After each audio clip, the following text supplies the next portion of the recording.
Deuteronomy 14, a holy people belonging to the Lord Moses, told Israel that they were the children of the Lord their God, and they were not to cut themselves or shave their heads for the dead, as the nations did. They were a people holy to the Lord, chosen to be his treasured possession out of all the peoples on the face of the earth. Moses reminded them that the Lord had given them instructions about what they could and could not eat. They were to eat animals that had a divided hoof and chewed the cud, such as cattle, sheep, goats, deer, gazelles, and wild goats.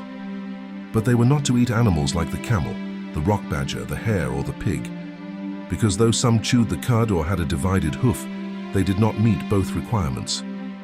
Of the creatures in the water they could eat whatever had fins and scales, but they were not to eat what did not have both.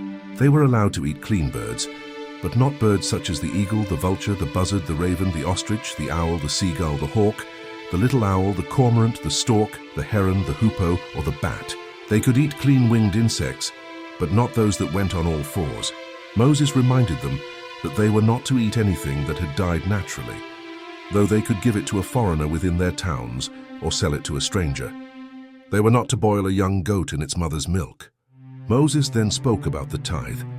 Each year they were to set aside 1/10 of all that their fields produced, grain, wine, oil, and the firstborn of their herds and flocks, and eat it before the Lord in the place he chose. This was to teach them always to fear the Lord their God. If the place was too far, they could turn the tithe into silver, go to the place the Lord chose, and buy whatever they desired to eat there before the Lord. Every 3rd year was the year of the tithe for the Levite, the sojourner, the fatherless, and the widow, so they might eat within the towns and be satisfied. Moses said that by doing this, the Lord would bless all the work of their hands. Next comes Deuteronomy 15, where Moses speaks about the year of release and caring for the poor.